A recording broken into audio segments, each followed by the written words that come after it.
미래를 보는 창, JTB. 안녕하세요. JTBJ입니다.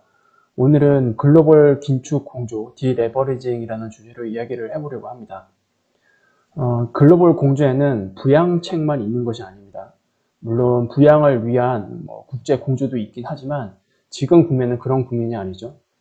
지금은 긴축을 위한 정책 공조를 진행을 하는 기간으로 저는 판단을 합니다. 이러한 징후는 이제 최근 나오기 시작했죠. 12월 FOMC 이후에 연준 총재들의 최종 금리가 더 상향될 가능성을 한두 명도 아니고 대부분 연준 총재들이 이야기를 하기 시작했습니다. 그리고 연준의 살인적인 금리 인상에도 좀처럼 움직이지 않았던 BOJ에서 어제 사실상 긴축 정책으로 선회를 했죠. 그리고 이창용 총재도 디레버리징을 언급을 했습니다. 이거는 금리 조절만으로 해결할 수 없다. 어쨌든 부채를 줄이는 과정, 이 과정도 필요하다라고 발언을 했어요.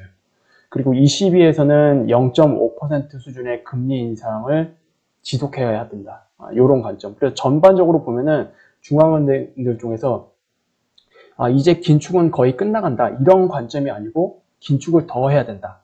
그러니까 지금의 긴축 강도를 가속화시키는 게 아니고 긴축 강도는 조금 느슨해지더라도 긴축의 그 기간에 대해서는 상당 기간 좀 진행해야 된다라는 필요성을 전반적으로 다 똑같이 인지를 하고 있는 게 아닌가. 그리고 이게 이제 글로벌 공조 가능성으로 저는 보고 있습니다. 그래서 연준의 긴축이 생각보다 타이트하고 길어질 수 있다는 각국 중앙은행들의 판단이 있었던 게 아닐까 싶고요. 그리고 물밑에서 이런 공감대가 이미 중앙은행들 총재 사이에서 형성되어 있을 거라고 저는 생각합니다. 그래서 표면적으로 이런 것들이 이렇게 나타나고 있다라고 이해를 하시면 될 것 같아요. 일단 특히 우리나라는 이제 가계부채 문제가 좀 심각하잖아요. 그래서 이창용 총재도 이 부분에 대해서 좀 중점적으로 이야기를 했습니다. 12월 20일 날 기사인데요. 이날 이제 좀 간담회가 있었습니다. 여기서 언급했던 주요 내용을 보면은 가계부채가 중장기적으로 상당한 위험 요인이기 때문에 디레버리징을 해야 한다고 생각을 한다. 그리고 가계부채가 2000년대 초반에 있었던 카드 사태, 그때 이후 한 번도 디레버리징 과정이 없었다. 그 이후로 급격히 가계부채가 늘어나고 있는데 늘어난 만큼 조정이 필요하다. 이게 굉장히 혹독한 기간을 이제 남겨뒀다라고 보시면 될 것 같은데 디레버리징이 한 번도 아름답게 진행된 적은 단 한 번도 없습니다. 이런 것들을 여러분들 참고를 해야 될 것 같고요. 그리고 이때 이제 인플레이션 관련해서도 이야기가 나왔는데 외과 의사가 환자의 상태를 보면서 약을 더 써도 되는지 아니면 위험한지 등을 판단하면서 조정하는 것과 비슷하다. 딱 지금 그 구간에 와 있다는 뜻이에요. 이게 연준도 똑같이 이렇게 바라보고 있죠. 그러니까 지금 많은 시장 투자자들은 이제 긴축의 강도가 느슨해졌다. 이제 조만간 괜찮아질 거다. 그리고 완화 정책으로 선회할 거다. 이렇게 김칫국부터 마시고 있는데 그런 과정이 아니라는 뜻입니다. 어쨌든 금리 인상을 상당 부분 진행한 건 맞기 때문에 이제 상태를 보려고 하는 거예요. 그러니까 긴축을 더 해야 되는지 아니면 강도를 더 올려야 되는지 아니면 긴축을 하더라도 조금 느슨하게 가져가야 되는지 이런 것들을 이제 보면서 대응을 하겠다.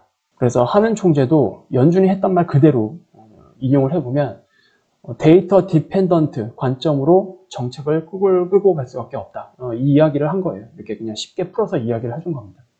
그러니까 여러분들이 이제는 긴축이 거의 끝나간다 이런 관점으로 보시면 안 됩니다. 자칫 그런 오판이 정말로 큰 손실로 이어질 수도 있기 때문에 투자자들 입장에서도 이 부분을 좀 잘 이해를 해야 된다라는 관점으로 이해를 하시면 될 것 같고요. 그리고 중장기적으로 물가를 2%에 수렴하는 것이 한은의 책무다. 내년 물가 상승률이 점차 낮아지더라도 물가 안정 목표인 2%를 넘는 만큼 물가에 중점을 둔 통화 정책을 끌고 갈 거다. 그리고 최종금리 3.5% 수준에 대해서는 언제든지 바뀔 수 있다. 그러니까 이거에 대해서도 우리가 무조건 3.5% 정도 되면은 더 이상 금리 안 올릴 거야 라고 미리 예단을 해서는 안 된다는 뜻입니다. 이렇게 올라가더라도 만약에 물가가 2%대로 내려오질 않는다. 그러면 금리를 더 올릴 수밖에 없는 거예요. 이렇게 이해를 하셔야 돼요. 이게 지금 딱 확정된 내용이 아니고 약간 상황에 따라서 바뀔 수 있는 내용들이기 때문에 여러분들이 긴축의 강도에 대해서 너무 초점을 두지 마시고 긴축의 그 기간에 대해서 좀 더 포커스를 맞춰주시면 될 것 같아요. 그리고 제가 디레버리징이 굉장히 혹독할 수 있다고 말씀을 드렸는데 이게 쉽게 말하면 그냥 부채 청산의 과정이거든요. 특히 레버리지된 빚을 갚아 나가는 과정으로 봐야 될 것 같고요. 그리고 이거는 레버리지를 일으켜서 구매한 자산을 매도해야 됩니다. 이것도 필요합니다. 그냥 순수하게 현금으로 구매를 한 부동산이건 뭐 다른 자산이건 그건 상관이 없어요. 근데 문제가 되는 거는 이거 빚입니다. 빚, 부채. 부채를 일으켜서 자산을 구매한 거. 이거를 덜어내는 게 디레버리징이거든요. 물론 사람들이 뭐 버티면 어떻게 할 거냐 이렇게 질문하시는 분들도 있을 거예요. 그러면 매도할 수밖에 없게 만들어 버릴 수도 있습니다. 시장의 심리를 그렇게 만들어 버릴 수도 있죠. 그러면 결과론적으로 중앙은행들은 지금 자산 가격이 상승하는 것을 안 좋게 보겠죠. 자산 가격이 상승한다고 한다면 인플레이션이 잡히기도 전에 그런 모습이 나타날 때마다 굉장히 매파적인 기조로 계속 회초리를 들 겁니다. 어쨌든 디레버리징에는 결과론적으로 쉽게 얘기를 하면 자산 가격 하락을 의미합니다. 자산 가격이 더 하락해야 되는 거예요. 그래야 디레버리징이 일어나니까. 그리고 특히 주식과 부동산에서 디레버리징이 필요한 상태입니다. 우리나라 같은 경우에는. 리세션을 활용을 해서 자산 시장의 건전성을 확보하는 게 인플레를 잡기 위한 필요한 조치 중에 하나로 포함이 되어 있을 거예요. 이런 것들이 동반되지 않으면 인플레 잡기가 어려우니까요. 그리고 특히 부동산 시장은 즉각 현금화가 불가능하잖아요. 그래서 결과론적으로 부동산 시장에서까지 디레버리징이 일어나려면 손바뀜이 일어날 수 있는 가격대까지 하락해야만 합니다.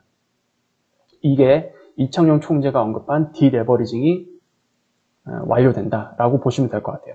어쨌든 부동산 같은 경우에는 실물 시장과 동행하기 때문에 좀 상당 기간 필요할 것 같죠. 여러분들이 생각하시기에도. 특히 부동산 시장의 하락은 이제 초입 국면이기 때문에 디레버리징까지 완벽하게 일어나려면, 즉 손바뀜이 하단에서 많이 일어나려면 자산 가격이 충분히 더 하락을 해야 합니다. 여러분들이 싸다라는 관점에 대해서 좀 잘 이해를 하셔야 됩니다. 무조건 고점에서 많이 하락했다고 해서 싼 게 아니에요. 이 과정 자체가 그냥 거품을 걷어내는 과정이라고 한다면 그냥 이거는 적정 가격일 수도 있습니다. 그러니까 절대적인 기준에서 봐야지 무조건 고점에서 얼만큼 하락하면 무조건 싸다 이런 관점으로 보시면 안 됩니다. 주식시장도 마찬가지예요. 그리고 마지막으로 중앙은행은 주식시장을 위해 정책을 펼치지 않는다. 이 부분에 대해서 다시 한번 인지를 하셔야 됩니다. 뭐 시장이 하락한다고 해서 중앙은행들이 정책을 바꾼다. 부양을 시키기 위해서 정책을 바꾼다. 그런 방면으로 여러분들이 이해를 하시면 안 됩니다. 중앙은행의 정책은 실물 경제 포커스를 맞추고 있어요. 많은 투자자들이 최근 착각하고 있죠. 시장이 하락하면 연준이 구해줄 것이다. 그리고 연준의 매파적 기조를 못 믿겠다. 이거 다 블러핑이다. 이렇게 이해를 하시는 분들도 있을 건데 지금은 그렇게 보시면 안 됩니다. 구조적으로 일어난 인플레이션 그리고 구조적으로 진행되고 있는 리세션 구간이에요. 연준은 현재 인플레이션을 잡기 위한 긴축 정책에 매우 진심이라는 거에 대해서 여러분들 잘 이해를 하셔야 돼요. 그래서 연준을 나이브하게 판단했다가는 이번에 정말로 크게 다칠 수 있습니다. 연준에 절대로 맞서지 마세요. 제발. 이런 것들이 모두 폭풍우가 다 지나가고 난 이후에 그때 판단해도 늦지 않습니다. 그래서 다시 한번 이 부분을 여러분들이 좀 잘 인지를 하셨으면 좋겠고요. 지금의 이 긴축 과정은 여러분들이 미리 판단을 해서 움직이시면 안 될 것 같고요. 나오는 여러 데이터들 이런 것들 다 체크를 해보시고 특히 내년 상반기 기간에 어떤 일들이 일어나는지 여러분들이 직접 눈으로 확인을 하고 피부로 느끼고 그런 이후에 움직이시면 참 좋을 것 같습니다.